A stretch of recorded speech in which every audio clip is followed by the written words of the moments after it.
Hello, and welcome to another Hip Historian Virtual Happy Hour Tour. I am Brenda with AARP. We are the nation's largest nonprofit, nonpartisan organization dedicated to empowering people 50 and older to choose how they live as they age. With a nationwide presence, AARP strengthens communities and advocates for what matters most to more than 100 million Americans 50 plus and their families: health security, financial stability, and personal fulfillment. AARP also produces the nation's largest circulation publications, the AARP Magazine and AARP Bulletin. To learn more, please visit aarp.org/about-AARP. In the month of June, AARP offers events and enriching experiences close to home and from your home that help you make connections and serve others. While our situations are different, our need for connection is universal. Now more than ever, we know that connecting with family and friends is vital to aging well and living longer and happier lives. Visit us at aarp.org/local for more information. Thank you again, and with that, I'll turn it over to Marshall.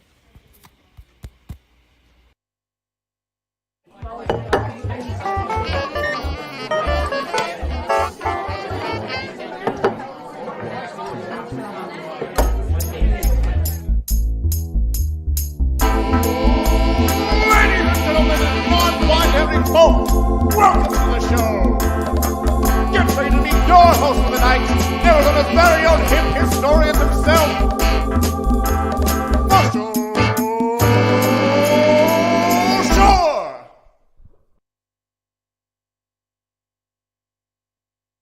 Well, hello and good evening. I want to welcome you to Arizona History Happy Hour on July 6th. I hope you all had a safe and happy 4th of July. And so, we've got a great night. We're actually taking a look back at one of the first episodes. Actually, I think it's the 12th episode of Arizona History Happy Hour back in 2000 with my friend Mike. But more on him in just a few minutes. So thank you all so much for being here on July 6th. I want to welcome you however you are watching. I'm happy you're here. Also, just like this episode, you can watch so many others on YouTube, on the Hip Historian channel. They're all archived there, and slowly trying to get them up on Spotify as time allows. So, all right. So today, July 6th, so Gilbert, which, I didn't realize was, obviously I knew it was agricultural, but I didn't realize it was called the hay capital of the world, even through the 20s. Basically, on this date back in 1920, it was incorporated as a city. Now, it was recently in downtown Gilbert, and, it looks nothing, I'm sure, like it did in 1920. And really, the 70s is when you kind of start seeing that growth, that expansion, and what you see today with Agritopia and so much, bar none, so much more cool stuff going on out in Gilbert. So if you haven't been out there in a while, go check it out. It is also Thirsty Thursday.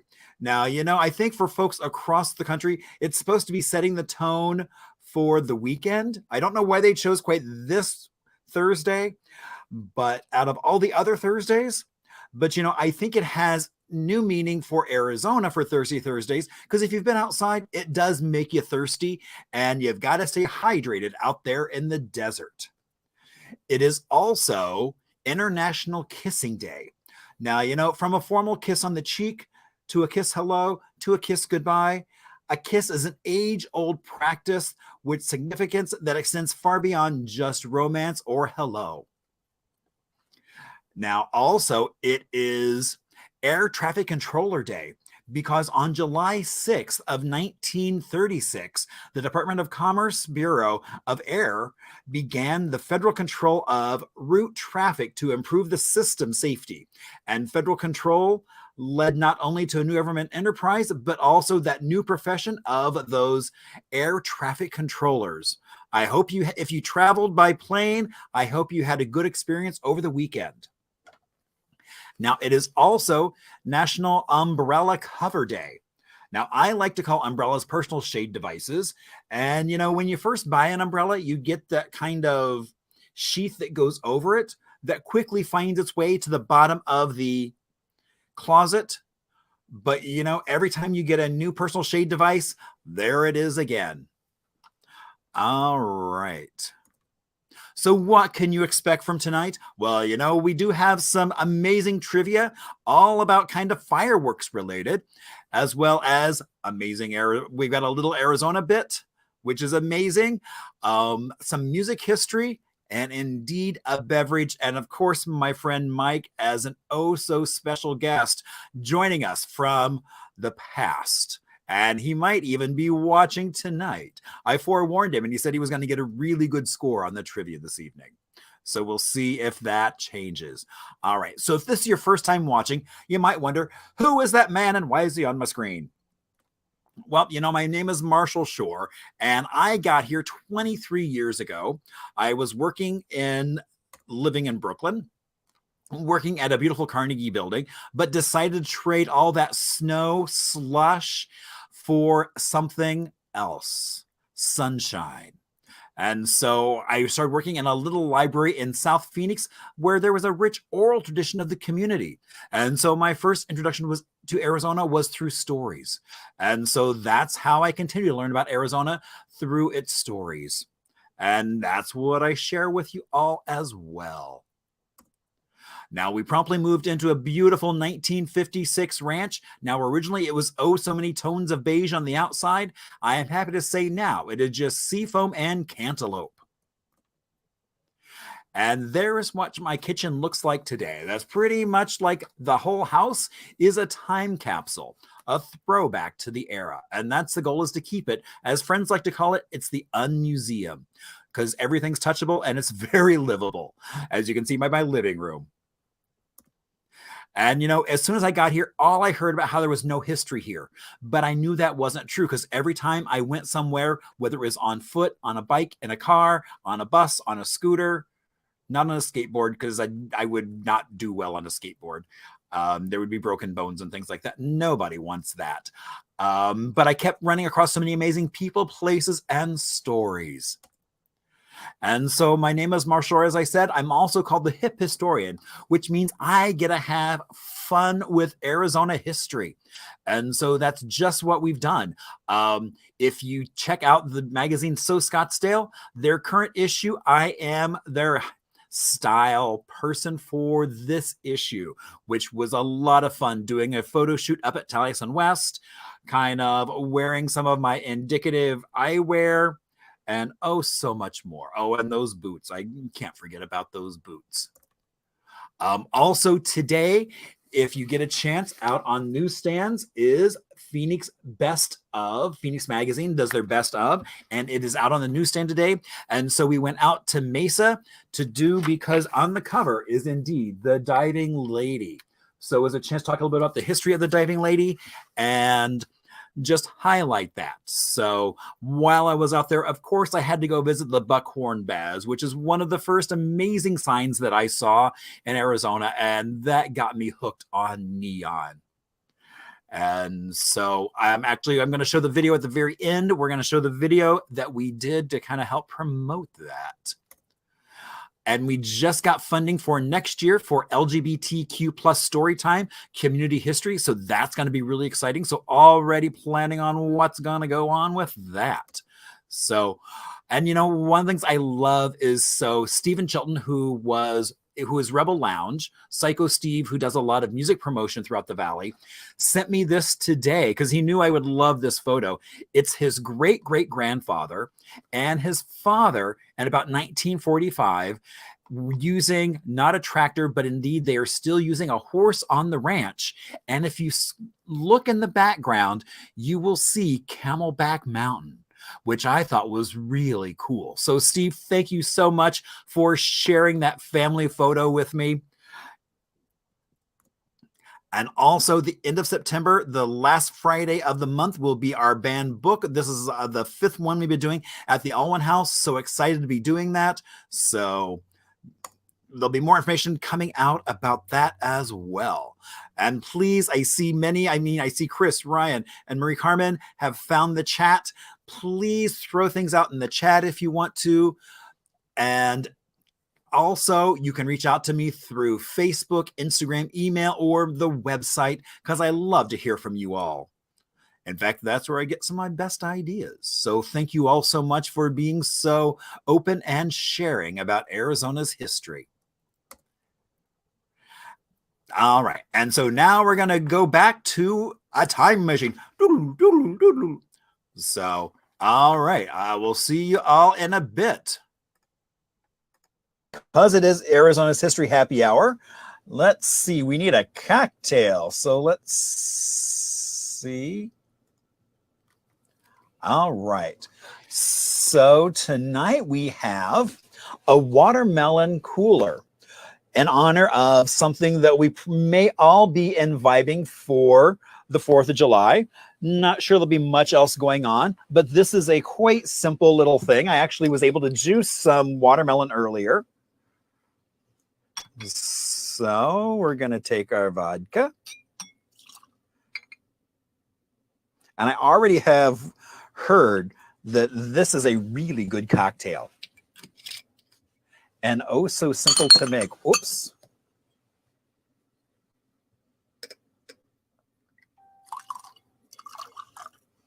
All right. Then we'll throw in a little bit of lime juice. Give that a stir. Drop in some ice cubes.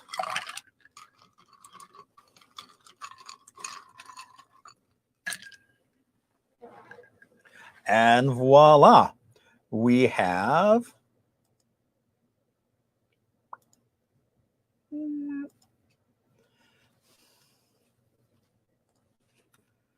and there we go. We have our lovely watermelon cooler. Oh, dang. You were right. That is quite tasty. And the sweetness of the watermelon is super nice.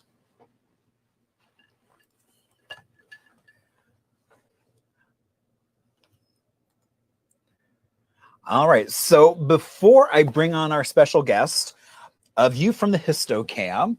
And so tonight, let's see, how are we going to do this? You're going to look at it. Well, it's like, well, that looks an awful lot like the bar. Indeed, it does.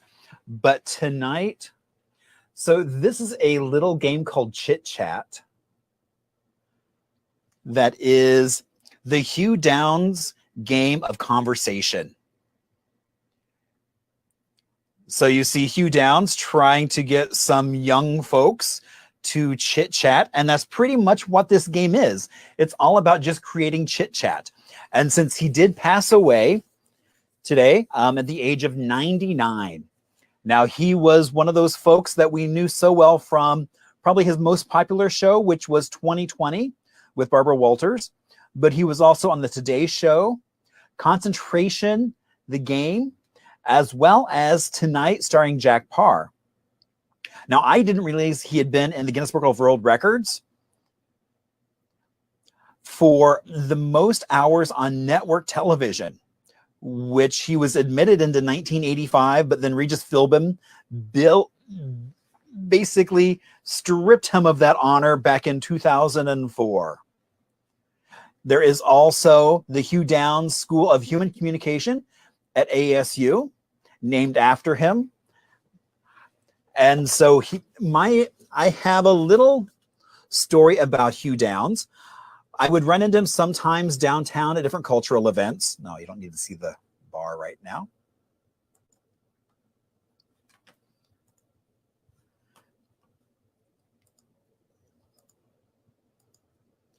And so I wound up in the bathroom with Hugh Downs, and he had a friend he was talking to, and he was telling the story about how back in the day they were in a theater, and this was back when women would wear really large hats, and they couldn't quite figure out how to get the ladies to take their hats off. And so they talked about a few things, and then they decided to make an announcement that all young ladies should remove their hats, but all senior ladies were welcome to keep their hats on. And he said, you should have seen those hats fly off those young ladies in the audience. And so I love just that elegance of getting that to happen, getting what they wanted, so everyone could see the show. All right. So again, I want to thank you all for being here. And now, through the miracle of modern technology, oh my gosh, which the Jetsons predicted, oh so many popular mechanics said we will soon have video phone. Well, guess what?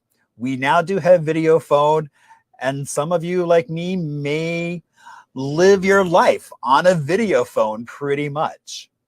So, all right. So I'd like to welcome Mike McCutcheon to be our very special guest for tonight. Hey, how's it going? Can you hear me all right? Yeah, I can hear you. Can hear me? Oh, yeah. Very well. Perfect. All right. So we're going to talk a little bit about something that you do that's very timely. Right. I'm a federally licensed pyrotechnician. Yeah. So I do the big fireworks shows that everybody sees on the 4th of July. Oh, am I muted? Can you hear me? I can hear you. Oh, Anita says I'm muted. Oh, maybe it's because she's in the same room with you and she can hear you. I don't know. I don't know. Can you hear me now, Anita? Yes. Okay, good. So yeah, I've been doing that for many years. I've been doing pyrotech. I've been working with high explosives and stuff since I was a little kid, because my grandfather and my father were both state ministers, so I had access to blasting caps and primer cord and all kinds of fun things that if you're a boy, that's stuff I used to get in trouble for, and now I get paid for. Nice. All right, and everyone's chiming in that they can hear you, Mike, so. Great. Super. Indeed. So you've been playing with explosive for quite some time then. Oh, yeah. Yeah. Longer than a lot of people have been alive.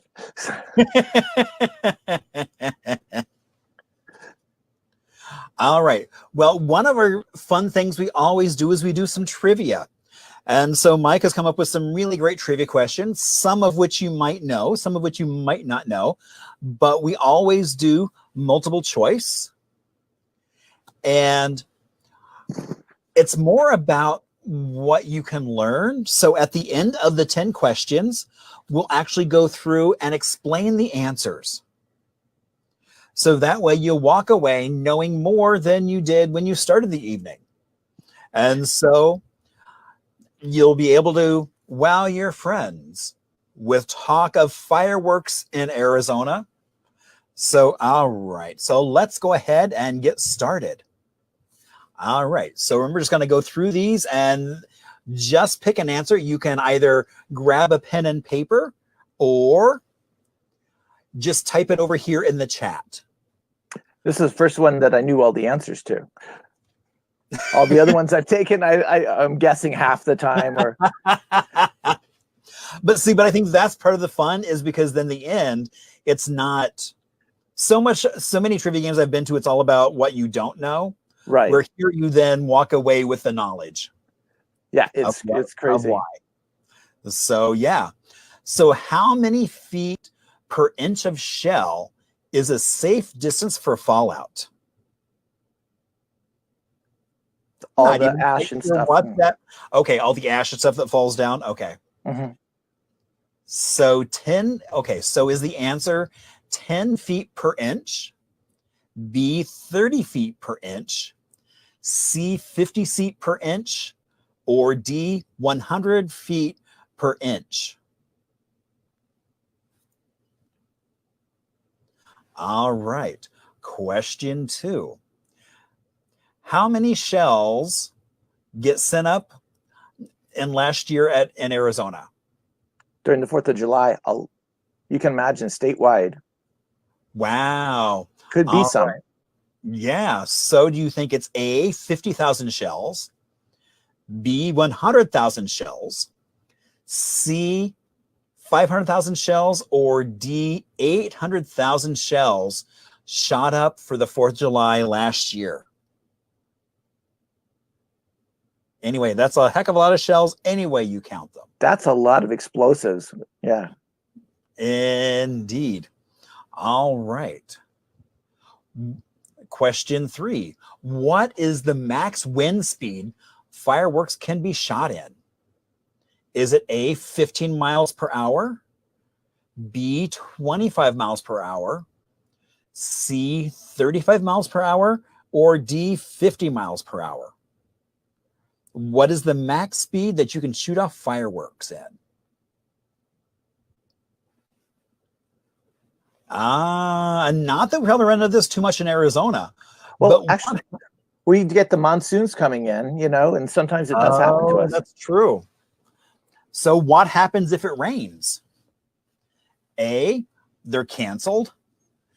B, McDonald's has 25-cent burgers. I like that one. C, plastic over the firing tubes and shoot through it. Or D, delayed till the rain stops. All right. So what happens to fireworks when it rains? What is used to set off those fireworks? Meaning either light it or make it shoot. A, electronics and a torch. B, a flamethrower. I like flamethrower. C, magic. Or B, a barbecue lighter. So a flamethrower would definitely light some things. Oh, yeah. Probably not in any controlled manner at all. It would be one heck of a show. It would be a very short show. Oh, yeah. Yeah. But quite intense and amazing. All right. So who signs the license for firework technicians? This is the federal license that you get for shooting fireworks and working in the industry.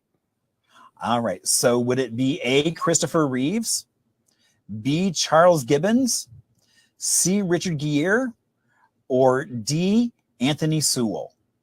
So which one of those people signed Mike's license to shoot off fireworks, as well as all the other licenses to shoot off fireworks?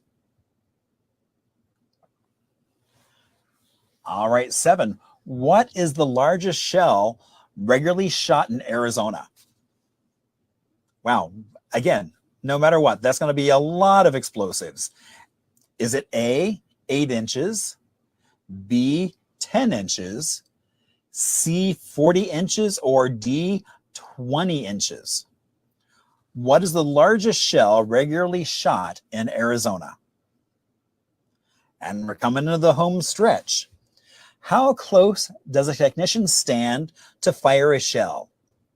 Is it A, 20 feet, B, 1 foot, C, 3 feet, or D, 50 feet? How close do you have to stand to fire a shell? If you're using a flamethrower, that would... Yeah, you could be a ways, yeah. Yeah, exactly. That would be so fun. How long do you have to go to school? You have to go to school to shoot off fireworks. And how long is that? Is it A, 1 hour, B, 1 day, C, 1 week, or D, 1 year? How long do you have to go to school to learn to shoot off fireworks safely? And then what happens in towns where there are no pyrotechnicians to shoot off fireworks? There's lots of towns in Arizona that don't have pyrotechnicians. I would believe that. So do the police fire them? A, B, the fire department fires them, C, high schoolers fire them, or D, they are canceled. So what happens in, especially some of those small towns across Arizona, like where there's no pyrotechnicians to shoot fireworks? Yeah, Bisbee's one of those, Ajo. That makes sense. Little small towns, yeah. Right. All right. So while you're all getting your answers together, we're going to talk a little bit about some Arizona music. Woohoo! Indeed. I have my drink too. I know. I was like, yum, yum, yum. So good. All right, so today we're going to talk about Stan Devereaux. So Stan Devereaux was raised in Tucson, wound up coming to Phoenix in the 60s, and getting into the music scene, really kind of in the jazz and soul. And him and his band, the Trendsetters,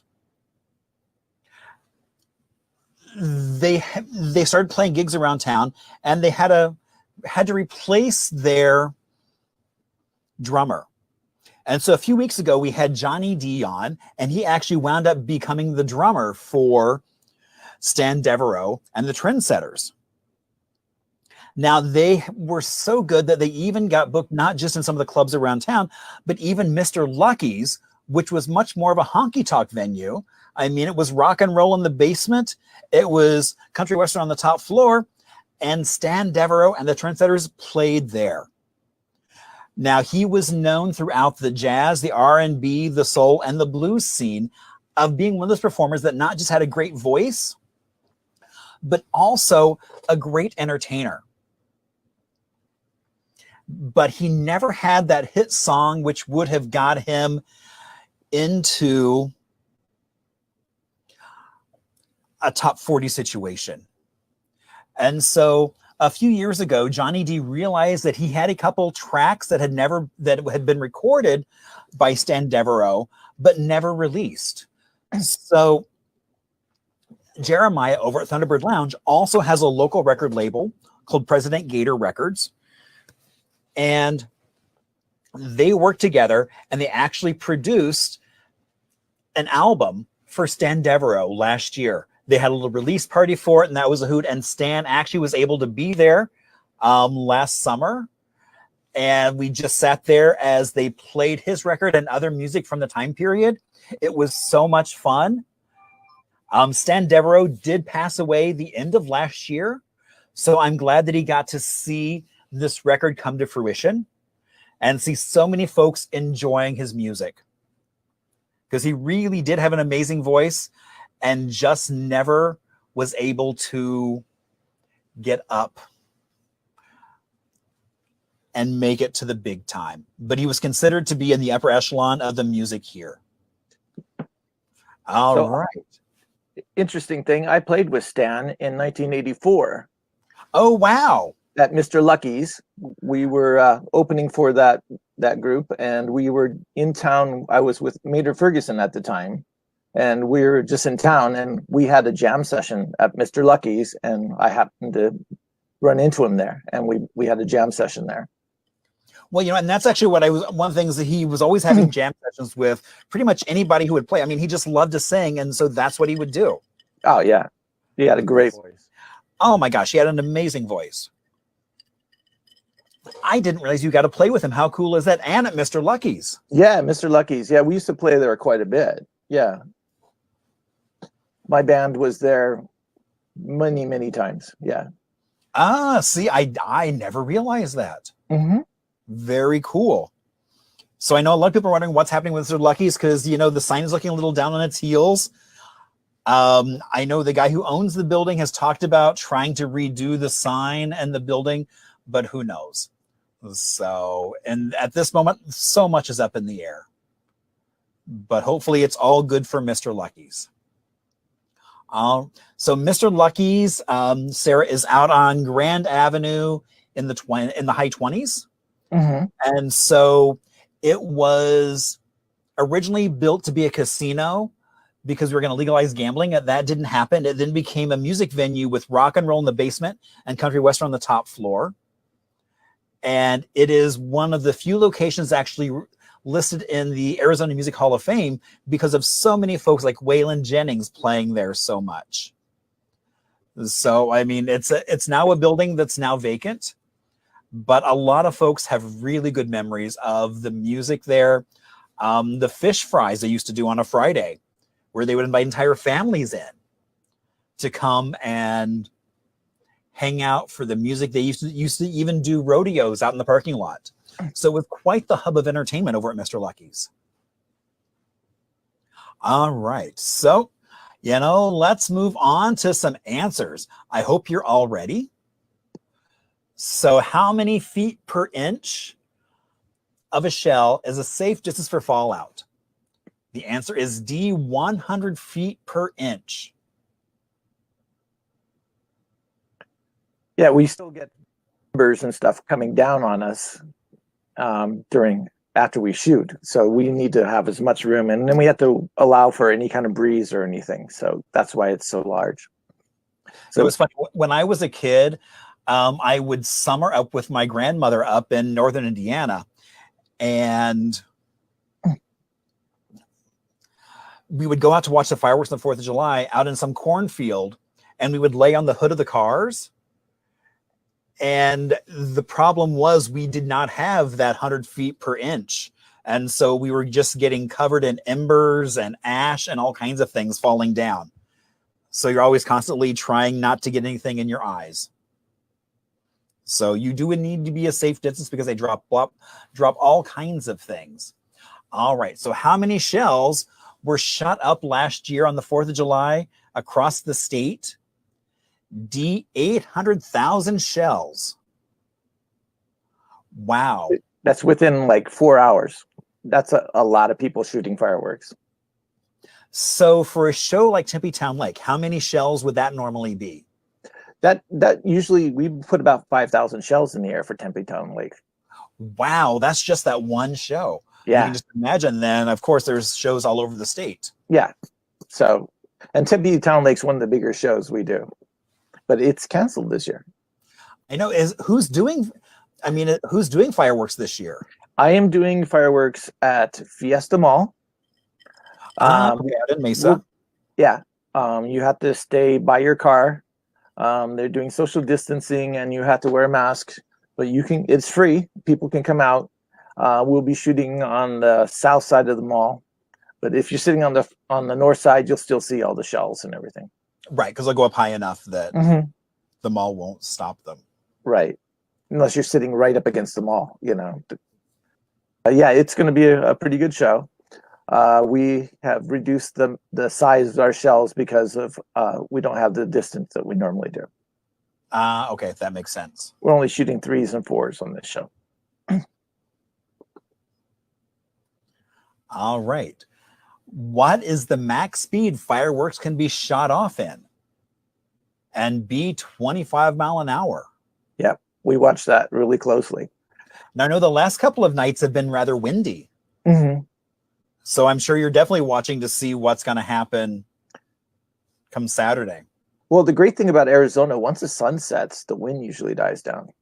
Okay. So we're usually good to go by 9 o'clock when we shoot. Okay. All right. And what happens if it rains? C, plastic covers over the tubes and you shoot through it. So it's like almost like a little raincoat. Yep. And we just shoot right through it.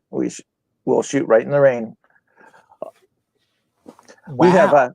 We have flares on poles that we go through, like road flares. They're actually road flares, and we can shoot in the rain. It doesn't go out in the water.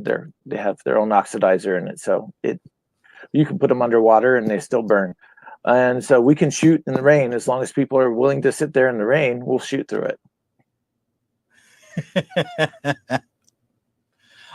Going ooh and ah as the rain happens. All right. And what is used to set up fireworks? A, electronics and torch. Yep. Not a flamethrower? No, but that'd be fun once. Yeah. Well, the reason that we do the torch and hand fire the fireworks is because in San Diego, the computer set all the fireworks off at the same time.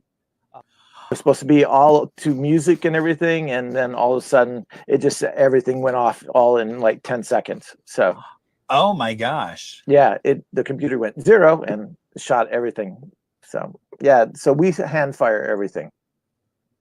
Oh wow, so you don't have any computers? We do on close proximity stuff. The small stuff, a couple of slides back, that was all this close proximity, and we do shoot that with a computer. But all the bigger ones we shoot by hand. Wow. Again, 5,000 shells. That's a lot of shells to be lightened by hand. Mm-hmm. You got a team of people doing it. Yeah. Oh, it's not just you out there doing it? Oh no, there's 8 of us, 8 to 10 of us doing that. Wow. Yeah, and we're all licensed, and yeah, we always looking out for each other. All right. So who signs licenses for firework technicians? It's A, Christopher Reeves. Now, not that Christopher Reeves, but it is a Christopher Reeves. Yes. I crack up every time I get my new license and it's signed by Christopher Lee. Superman, sign my license. Exactly. That's why I was like, oh my gosh, that was such a funny question. Yeah. All right. What is the largest shell regularly shot off in Arizona? It's 10 inches because you need 1,000 feet for fallout, and to find a place where there's 1,000 feet, if you find something bigger than that, it's hard to find something bigger than that to shoot off into. Oh, and Trent says it's 71 in San Diego. Oh, I'm wondering if that must be the earlier one instead of the 100. They've right. reduced it. So, all right. And then how close does a technician need to stand to fire a shell? Yeah, we're right on there. 1 foot. And well, yeah, if you're using like a torch to light them, you've got to be right there. Otherwise, it's not going to light. Yeah, and then because of that, we get hit with the shockwave on the bigger shells, and it causes what's called petechiae bruising, which the little blood vessels in your skin explode. So you have this nice little looking bruise all over the front of your body, where you've been hit by these shockwaves over and over and over. Oh wow! I didn't even realize that was a thing. Yeah, which makes sense. I mean, if you're like shooting a gun, you get that kickback, so it only even makes sense that you get some sort of. Yeah, the shockwaves will knock off your glasses on the big ones, and you can feel it. It hits you like someone punches you really hard. So yeah, you tend to be sideways to those. You don't want to hit those straight on for obvious reasons. So. Wow. All right. And how long do you have to go to school to shoot off fireworks? Yeah, one day. Yeah. You start with, they do a slideshow in the morning, and then they go through and tell you all the safety stuff. And then we'll take you outside. And at the end of the day, you start shooting off fireworks for real. So, and then we have instructors showing you and telling you what you do right and don't do that. And yeah, it's a nice day. And then the people get a show. Oh, wow. That didn't happen this year because we had so many cancellations and because the Corona thing. So we didn't have but most years we have what's called shooter school. Now, my parents are up in northern Arizona, and they were talking about some free show, I think in the spring, that would happen with all the fireworks vendors showing off their newest, latest, greatest thing. And so they would put on this show that people would come from all around to see, because it was a really amazing show, because it was the newest, best things they were trying to sell to people. Right. We get our stuff from China because the stuff that's made in the States is all spoken for before we can even put in an order. I mean, the pre-orders are already done years in advance. Boston and all the East Coast get all the stuff that's made in the United States. So all of our stuff come in from China, and it's pretty stable. But yeah, that's where we order our stuff. Japan has a huge festival that all the fireworks in the world they do, and each day there's 4 shows, 4 different vendors show off their best stuff. And we have fireworks that we do for like the casinos that are dollar signs, and we have hearts, and we have stars, and all kinds of other things that you can see in the air. But the problem is that shells will roll as they go, and maybe we'll be able to see the dollar signs and no one else will. It'll just look like a nice green firework. It depends on so we don't do any guarantees on ones that have smiley faces and stuff like that anyone will be able to see it. So yeah, they are out there. There's some great stuff. There's brand new colors every year. They come up with new colors, new designs, and they're really fun. So I look forward to seeing what we get every year. Wow, I guess I just didn't realize that all the U.S. fireworks were already kind of spoken for years in advance. Oh yeah, as much as they can make, it's already they'll take it. You know, Boston uses so much. So does New York and Washington, and yeah, and then there's a bunch of big shows, but those three will use up about 80% of all that's made in the United States. Wow. So see, when I lived in New York, I've always loved going out to eat on the 4th of July because everybody was watching fireworks. Oh yeah. So you would have the entire restaurant to yourself, a full staff just waiting for the fireworks to end. So then the flood of people would come in. But wow. All right. And our last question, what happens in towns where there are no pyrotechnicians to shoot off fireworks? Yep. The fire department fires them off. They come to our shooter school, the fire departments do. Oh, that makes sense. So when we get new firemen that come in, are going to do they go through the shooter school just like everybody else. So yeah, it's kind of, they have a blast with it. They really do. They have a good time. And plus places like Bisbee is one of our big things. And all these little small towns, you know, Prescott Valley, the fire department tends to set those off. So my friend Jason asked, how much does a 10-inch shell cost? Not very much. A 10-inch shell is probably about $20. Okay. So I did want to give a shout out. So I got this photo of this fire engine is actually from the Hall of Flame out in Tempe, which is an entire museum dedicated to just firefighting. And they have fire engines from across the globe and throughout time. So it's a pretty cool space. And so I was happy to be able to kind of give them a little bit of a shout out as we're talking about fire departments. It's a nice museum. We used to go there in the schools, go there quite a bit. Right. And I've been wanting to go. And so one day I was just driving by and I was like, you know, I've got time. I'm going to just stop in and see. So I wanted to show you a piece of my safety gear. I don't know if you guys can see that really well, but you can see all the burn marks on it. Oh, I was going to say, I see lots of little holes and black spots. Yeah, this is all from fallout. This isn't actually from the shells. This is what's falling down on top of us, is burning the fabric.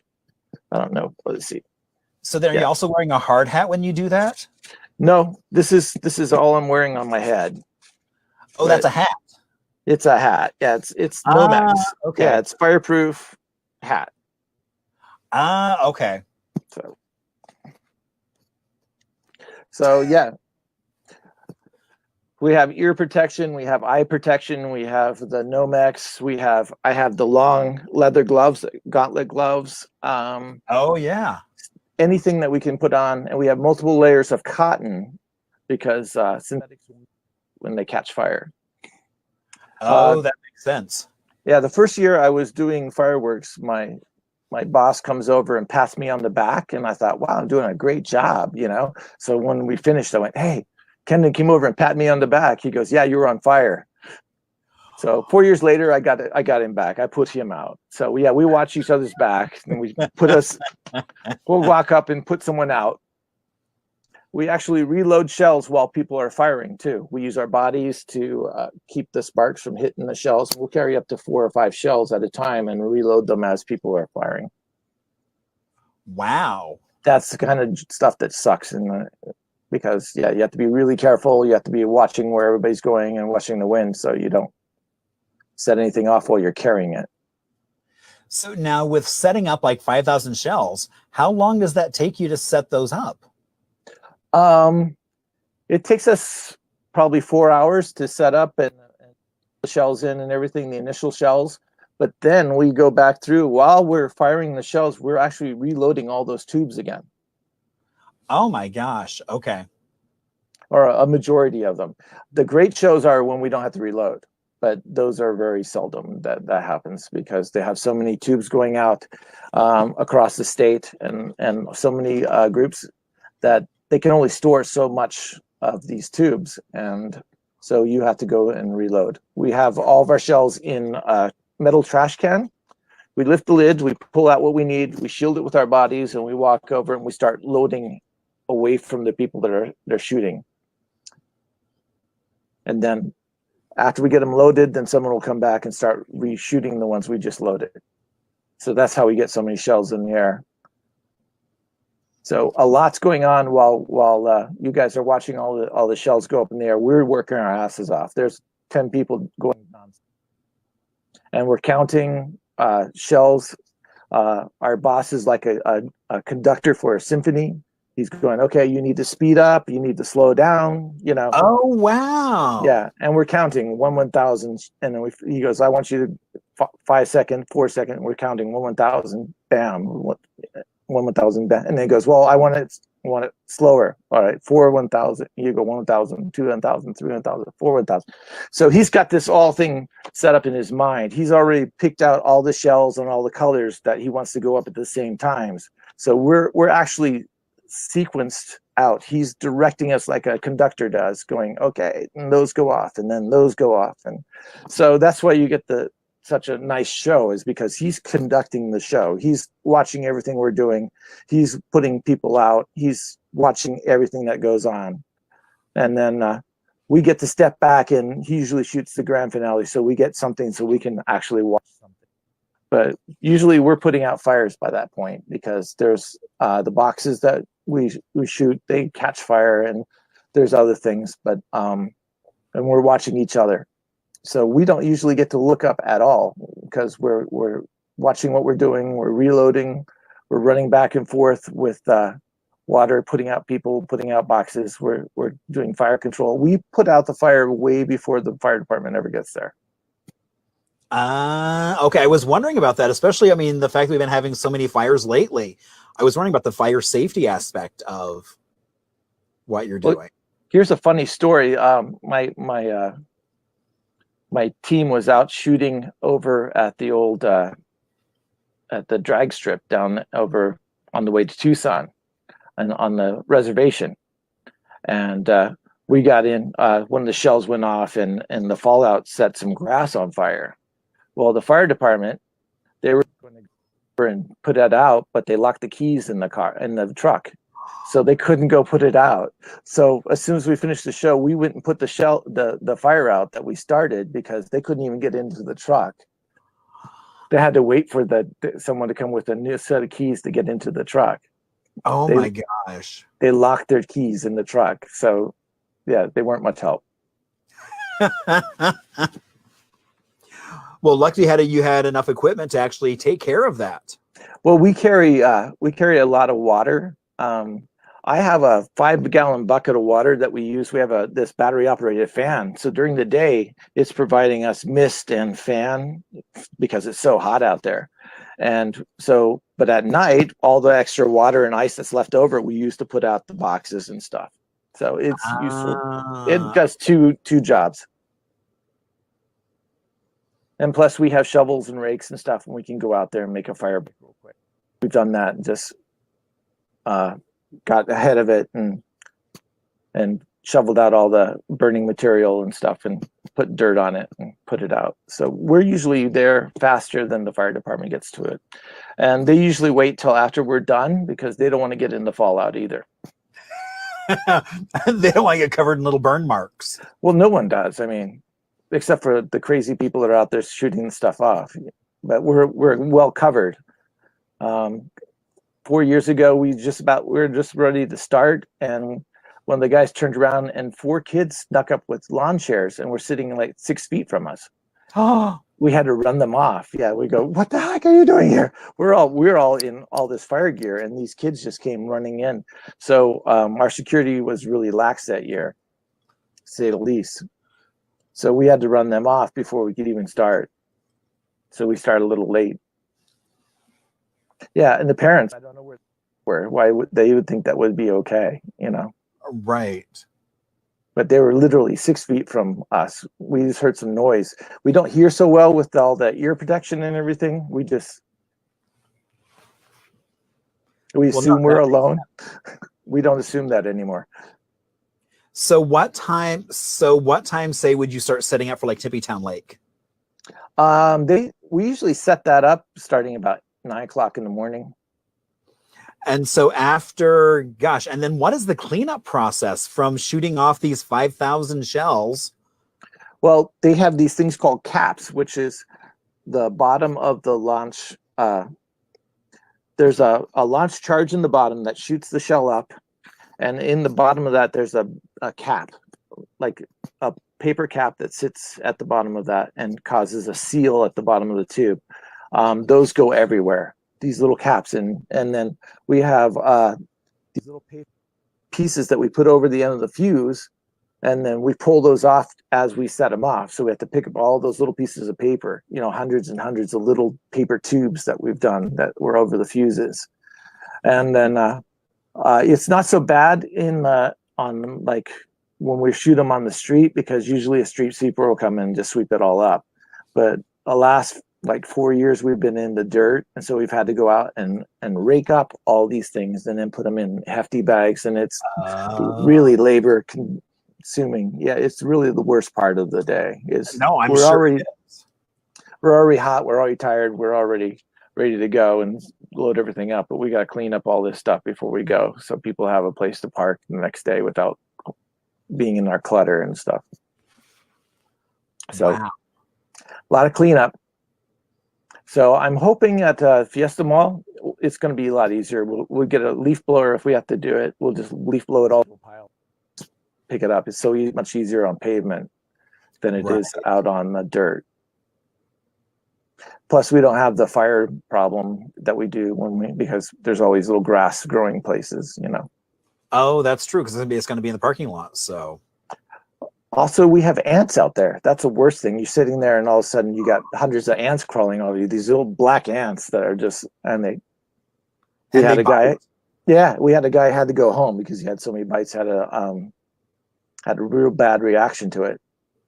Oh my gosh, who would have known? Like, the worst thing about shooting off fireworks is the ants. Yeah, they come out right at dusk when we start shooting, and you don't know you're standing in them until it's too late. They're all over you. Wow. So yeah, lots of fun. Plus, we're out there all day guarding everything. Asking, what night is the fireworks out at Fiesta Mall? Is that on Friday or Saturday? It's on Saturday. You can get in there starting at 6, but we don't shoot until 9. Okay. They said that you have to be on the passenger side of your car if you want to get out of your car, and you have to have your mask, and you have to do social distancing. So far, it's still on. Tippytown Lake is not going to happen. A lot of the big shows are not happening. Wesley Bullen that we do is not happening. So a lot of our big shows are not happening this year, just because of coronavirus. Right, and I'm assuming because they're afraid of people gathering and. But no, I think that's great that Mesa is saying, we're going to do this, but we're going to do it responsibly. Right. They usually do a big show, and they have reenactors doing for the Revolutionary War guys out there, and they have color guards and things, and it's really, so they do like a whole event. Oh yeah, here's fireworks. Yeah, so we're right next to the theater there. We shoot right in the parking lot just east of the theater, and so I used to go up on the roof and do the close proximity stuff, and then I would climb up. We'd come down on a scissor lift, and we get in with the fire marshal, and he'd drive us over, and we get there just in time to do grand finale. But sometimes we wouldn't make it because people wouldn't get out of the way. One time we were running over to do grand finale, and I got tackled by one of the cops who didn't know it was me, that I was supposed to be there, So stuff happens. But we don't. Sure. Yeah, we don't do the close proximity stuff on the roof. We do it on for the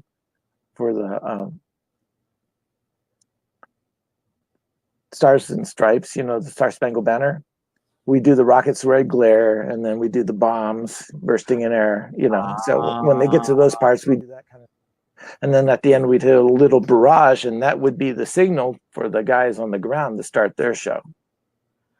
Okay. Who knew there was a whole method to the madness? Yeah, one time 2 years ago, the guy that was emceeing it said, "Oh, screw this rest of the stuff. Let's just start with the fireworks." And so he started it 10 minutes early. My guys weren't even ready because they're waiting for me to start my stuff. And all of a sudden, we're right into 10 minutes early. We're doing national anthem, and our guys are scrambling to get their gear on, because they think they have lots of time. Right, because I can't imagine that gear is comfortable to wear, so you probably put on the last minute. Yeah, well, it's really hot and it's thick because it's protective, Right. You got multiple layers. It's still over 100 degrees when we're shooting. Plus, we're on a place that just holds the heat. So, right. Yeah, the guys, I getting a call from from the head shooter, and he's going, "What the heck happened?" I go, "They started early. What can we do?" So, yeah, they're not allowed to start early anymore. Oh. Our guys are geared up early just in case it happens, but yeah, they're not allowed to start early. And this year, since there's no show, we'll start right on time. Nice. So see, Deb, you can go out to Fiesta Mall and see some fireworks. Yeah. So very cool. Yeah, I'll be out there with the rest of the guys. And, now you mentioned a little bit about how you got started because your dad and grandfather were both Arizona mining inspectors, and that you always had gunpowder around or dynamite, things like. Can you talk about that? Yeah. When I was a kid, my grandfather was the state mine inspector, and then my dad was the state mine inspector after that. But what happened was these old mines would leave dynamite in the mines, and after it would get old, the nitroglycerin would start sweating out. So we'd have to remove it before someone could rework the mine. So they call us in, and my grandfather would send me in to carry it out, and we put it in a specialty pickup truck, and we lower the tire pressure, and we go out somewhere and set it off. But we always had blasting caps and primer cable and stuff, and we lived on a ranch. We lived on actual Doubletree Ranch, was my grandfather's ranch. If you live in Scottsdale and you know Doubletree Ranch Road, that was our access road for our ranch. And my grandpa would tell us stuff like, there's that old tree, I want that gone by noon. So we go out there and dig a big hole underneath it, and we blast it out. It was not uncommon for us to be blowing stuff up out there on the ranch. Whether my grandfather condoned it or not, we were. I was going to say, I have a feeling it was sometimes done just for fun. Yeah, we did a lot of stuff just for fun to see what would happen. Yeah, more times than not, we were doing stuff that we weren't supposed to. So stuff I used to get in trouble for, now I get paid for. So I've also done stage work. I've done Broadway shows with pyro on stage, and. That makes sense. Yeah, been around when movies. Yeah, so we do a lot of that. We do the whole spectrum, movies, and we do Broadway, and we do a lot of things for like football games. We have all the football games, all the basketball games, and at the end of the baseball games, when you go downtown and you see the baseball games going off and the fireworks that go off after the baseball, that mess up the opera and the ballet and all those guys. Yeah, that's us.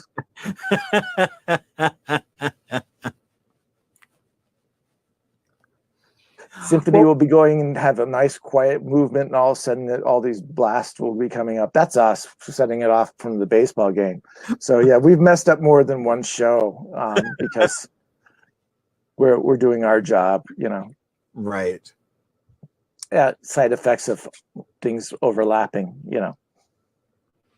Well, thank you so much for coming on and talking to us about just the whole back end of a fireworks show.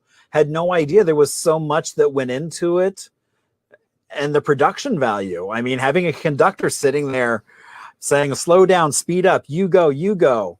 Had no idea that was going on. Oh yeah.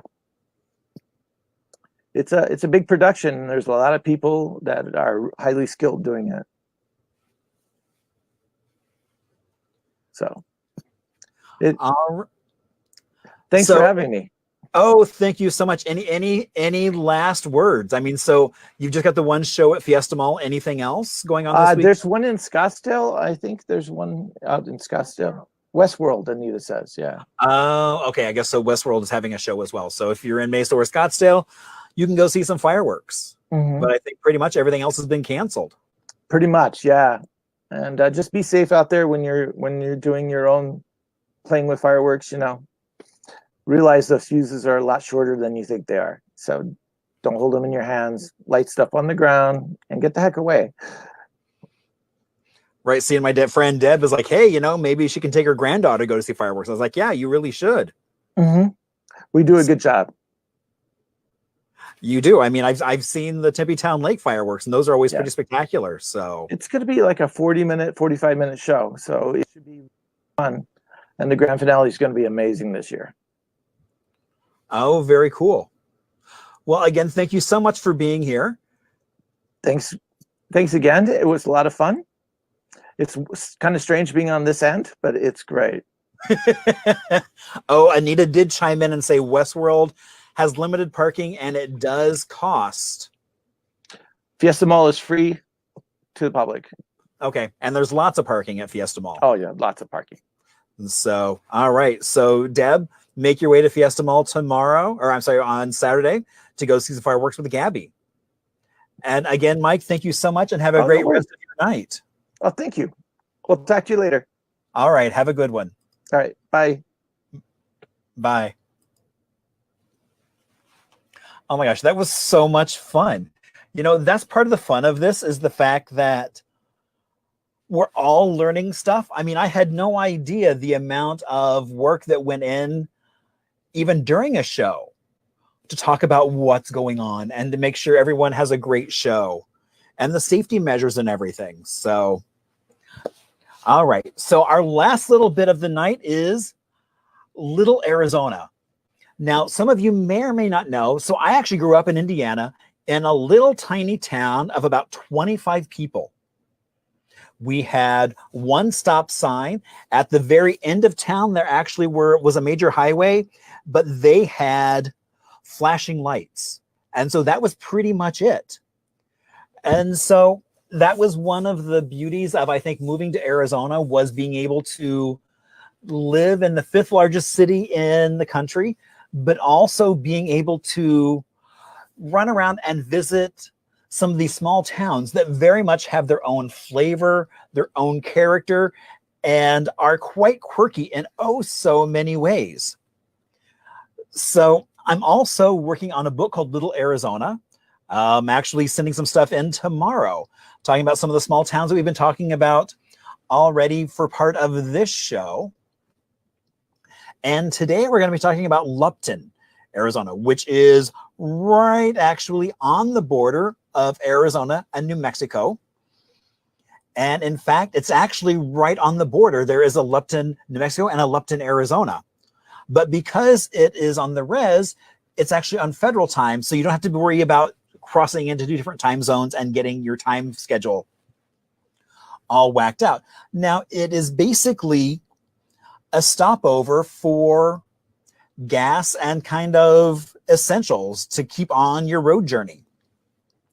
There are also places where you can buy Native American crafts. Now, one of the things I love is, so this is actually a sign from the 40s that would have been on Route 66 going into Arizona from New Mexico, really talking about all the great things that Northern Arizona has, really showing that this area, I mean, Arizona was really built on tourism. And that even that early, they were saying, hey, look at all these great things you can do, whether you're on a bus and a car, come visit some amazing things and see some amazing colors. And so they needed places to stop off and have lunch, places to get gas. And as you can see, here's what Lupton looked like at one point. But then once Route 66 kicks in and a lot of people start having cars and taking long road trips, it suddenly gets a little bit brighter, a little bit bigger. And there's more what it looks like today. Now, Lupton was actually started back in 1905 and was actually named for G.W. Lupton, who was a train master in Winslow. And so they named the town for him. And you can still stop there today and buy indigenous people's crafts, get lunch, get gas. So it's a one-stop and shop. So I hope next time you're traveling Route 66, you'll stop off in Lupton and take a little adventure. Now, one of the things I do also love about this is if you take a look, it's also known for these painted rocks where Lupton is, but they've also created a little scene of plastic animals up there. So that way you can take photos of them or selfies and let all your friends know that you are indeed hanging out and having a good time in Lupton. So, and remember, thank you all so much for joining us. Now, you'll want to check out next week because Dave will be here talking about basically shopping across Arizona's time and history. So that's going to be a really fun episode. So you definitely will want to check that out as well. So that is Thursday night, 7 o'clock here as well. Wherever you're watching now, you can do the exact same thing in just 7 days. And so, I always love, because it's like, I love watching Mike talking about that and getting a chance to take a look and remembering what life was like back in 2020. Thank you all so much. I love hearing from you all. So please reach out and share stories. I love that earlier on, Stephen shared a photo of his father and great-great-grandfather working their land with Camelback Mountain in view. So as we get ready to say goodnight, I always love to give a shout out to Chris and Cole for the video, as well as PJ for keeping me hydrated during happy hour and keeping me up to date on what's going on. As we say goodnight, I'm going to show the video we did for Phoenix Magazine with the launch today of Now on the Newsstand is the best of. And one of the things I love about it is Phoenix Magazine, but it really covers the entire valley, which is really cool and provides some of those things that you might consider staples, but also a lot of new things. So, all right. So thank you all so much, and I will see you next week.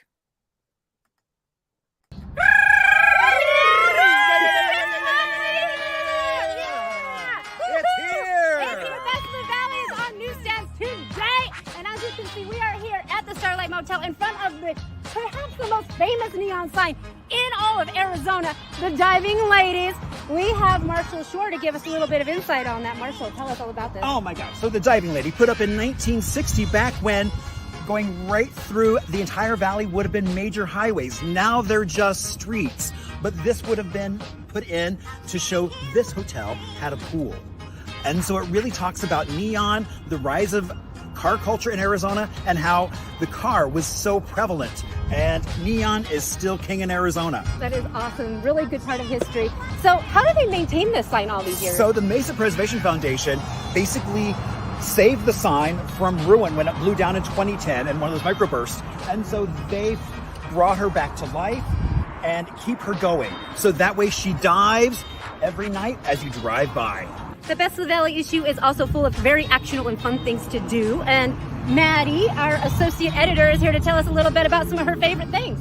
Well, as Phoenix Magazine's plant-based editor, resident vegetarian, we have a whole spread on vegan and vegetarian eats. All local, all meat-free.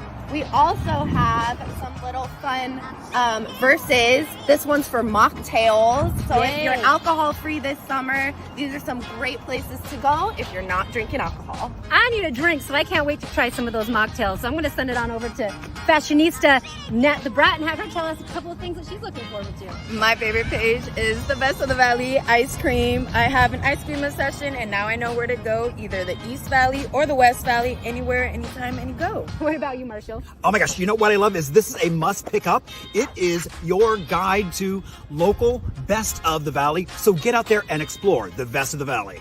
You heard the man on newsstands today. Go pick one up right now! Woo-hoo!